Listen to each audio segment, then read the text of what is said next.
Hey everyone, welcome back to the channel. I'm not going to say, hey, it's been a long time since my last video because you already know that, so we're just going to jump right in. You may have noticed from the way I'm filming this video that I'm sort of over a little bit more, away from the window. And the reason for that is because I did get a new printer, and I'll show you in a second what it looks like. So my office is sort of shifted now, and I don't mind the new setup. I just don't have a lot of room. You can see my chair is like basically right next to the bed. So this is my desk. Obviously you've seen it before in some of my older videos. And down here in the corner we have what was basically an end table in the living room for the longest time, and now it is home to this new Canon Pixma. Hope I said that right. Well, it's a black and white and color printer, and it's pretty good. The only thing that I'm not too thrilled by is the fact that the ink cartridge is so small that after about 10 or 15 pages, the ink has now gotten low and needs to be replaced. So that's just one more thing that I have to do. Cord management, obviously, a little bit of a problem, but you know, that's the price you pay for having technology in your home. Now let's talk about something a little bit more exciting than my office setup, because I'm pretty sure you didn't come to my channel to hear that.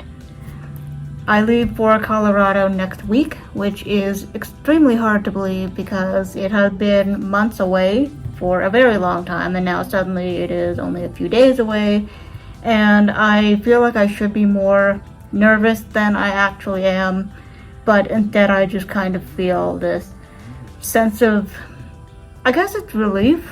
I don't know. I'm not exactly sure how to describe it. It's almost a sense of, this is what I'm supposed to be doing right now. I've been under a lot of stress at work, so I've been looking forward to this trip and just having the opportunity to get away for a little while and just do something I've always wanted to do. This is like a bucket list trip for me. Now I will show you a little bit later a little bit of what I'm planning to take with me in terms of like outfits and just stuff like that. I do need to do like a dry run of my packing list to make sure everything fits. And of course, see if there's anything that I'm missing in terms of supplies or just any last minute stuff, really. Like, I'm down to the last couple of items on my pre-travel to-do list. And if I can show you a little bit of that, that might be interesting. I have thought about vlogging my trip. And when I say vlogging my trip, I don't mean like turning it into an entire excursion where, I just film exclusively the whole time. Like, I'm not there to film what I'm doing. I'm there to sightsee and tour and really sort of expand my comfort zone. But I figure if I can do like 2 minutes or so of filming in a day over 10 days, that would end up giving me a 20-minute video. We'll see. I don't want to make any promises and say, yeah, there's definitely going to be a trip vlog coming, because I don't know what it's actually going to be like down there, if I'm going to have any opportunities to really film. And I also feel a little bit weird walking around holding out a camera filming myself or my surroundings. It's a bit of an ick for me. I don't know, like when I see other people doing it, I'm just like, I don't know if I'm ever going to be that person, but we'll see. Speaking of things happening in Colorado, I'm not saying this is a thing, I'm just saying this is a thing. There is a 6th book in the works right now for my series. I did say I was going to stop after book 5, and then the world just sort of kept growing and growing and growing. And I'm doing it primarily because I need to keep that writing muscle going and moving and strong, because the way my work schedule and my life in general is right now, I'm not working a regular 9 to 5. I'm working shift work. I'm working in healthcare. Add in all the everyday things like grocery shopping and housekeeping and doctor's appointments and stuff like that, and it has been really difficult for me to actually stick to a project. Because before I became a PSW, I had a regular 9 to 5 job, and then my weekends were free to do whatever I wanted. So on Saturday I would typically do like grocery shopping and laundry and that sort of stuff, like the adulting stuff, and then Sundays were my writing days. And I actually had completely forgotten about my Sunday writing days until I was scrolling through some of my older posts on Instagram and it popped up. And so because of that shift in my availability in my work week, I haven't had a consistent writing routine, and I think that has really contributed to me not being able to necessarily stick with my commitments, creatively speaking. And it's really unfortunate because I know that my brand, my author brand, which I don't like to call it that, but that's what it is, has really suffered, and I'm not sort of feeling connected to the community the way I used to. And I'm not sure at this point if I even will publish it, or if I do, I probably won't promote it that much, because you've probably noticed, but book 5 didn't really get a lot of marketing at all. And that was really just because I was tired at that point, and I just didn't feel like people wanted to hear about it anymore after I had talked about the drafting so much. I don't know what I want this channel to be. I don't think it's really correct to call it a writing/author channel anymore, because I'm not really posting content regularly enough to kind of keep myself visible in the community. So I think at this point I'm just kind of doing everything for fun, which is what I need, honestly.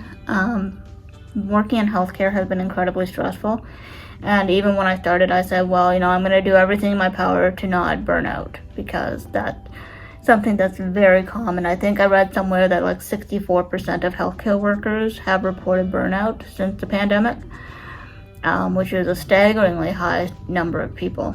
And, like obviously the government will come out with all these promises, like we're going to hire more healthcare workers, we're going to offer more funding to long-term care homes, hospitals, clinics, that kind of thing. But then the real problem becomes, how do you actually retain enough staff to provide enough care for everybody who lives in these homes?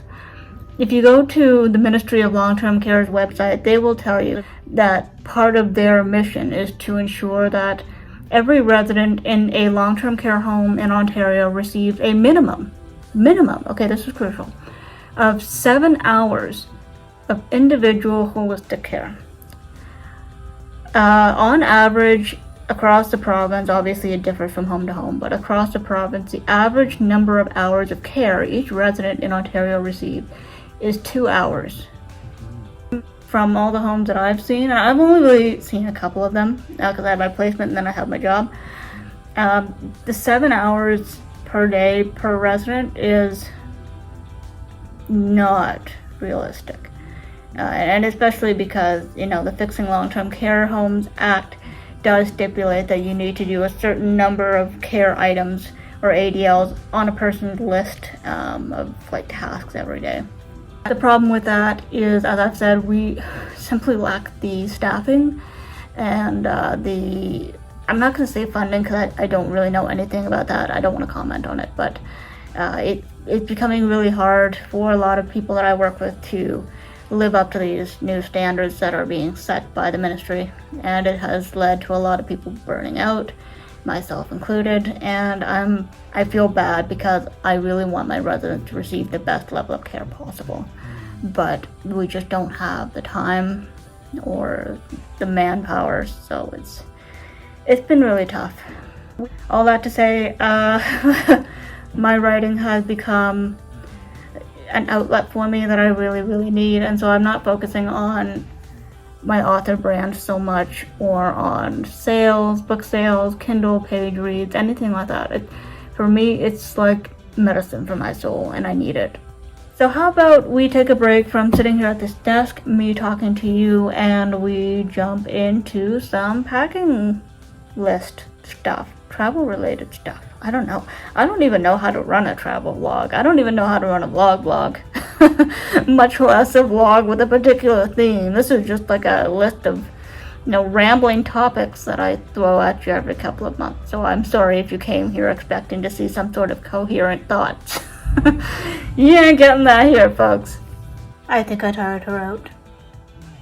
I've talked way too much, and now she's tired. Are you okay? Do I need to stop talking? I know people are pretty divided on whether leggings are actually pants, but these are pretty comfortable, so I will probably be taking a couple of them. Jeans, of course, tank top for warmer days, t-shirts for everyday wear, Now I don't actually own a whole lot of long sleeve shirts, but I've got one here that I did buy right before I started my job at the home. It is a long sleeve shirt, as you can see. Let me pull out one of the sleeves here. And it's designed to go underneath my scrub top, but what I have discovered from 1 year of being a PSW is that even in the middle of winter, the long-term care homes are usually boiling hot and they just crank the heat right up. So I've never actually had to wear this shirt under my scrub tops at all. So I'm thinking for those days when I do need the extra layers for warmth, I might just put this on underneath, like a light sweater or a windbreaker or something like that. I did get a raincoat a few months ago when it was really wet and soggy here in Ontario, and I only wore it a couple of times before it decided to become summer overnight. And Lola is, of course, helping me pick out more pants, right? Make sure I don't forget anything.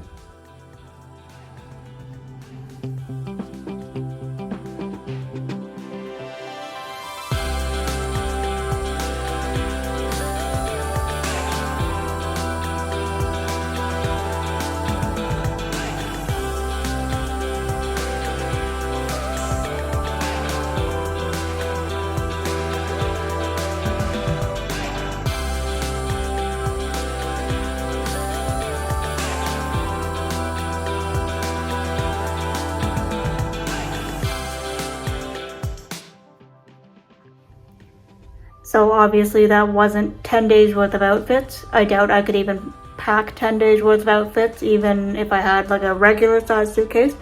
So at this point, I strongly suspect I will have to do some laundry at some point when I'm in the States. I'm really more interested in, traveling lightly, applying the minimalist principles of one bagging, even though I'm not technically one bagging, but it's fine. We'll manage.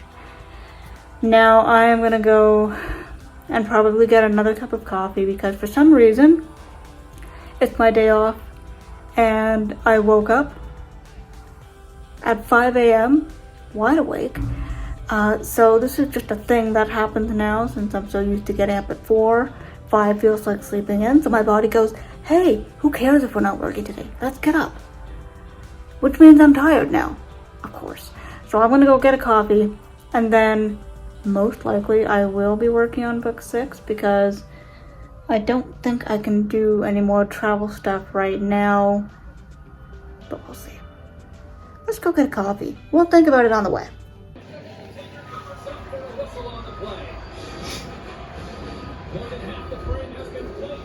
Okay, let's go get coffee. There's a light switch in this place. Oh, okay, here we go. Okie dokie. There's one.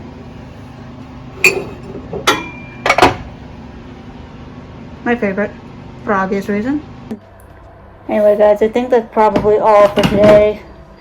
I don't think there's really anything else I can talk to you about or update you about right now.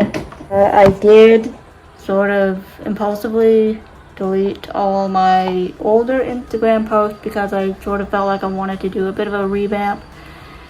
But yeah, social media has not been a good place for me right now, so I'm sort of staying away from that and kind of living more of my life offline.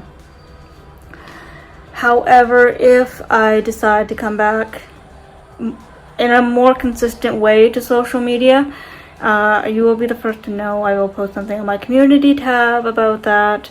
But again, let's not expect me to do that because I don't keep promises very well when they relate to social media. Anyway guys, I hope you enjoyed this little life/writing update, and as I said, if I can take you along for the ride when I go down to the States next week, I will absolutely try to do that. And so yeah, look out for updates about my trip, and in the meantime, behave yourselves, and I will see you all next time.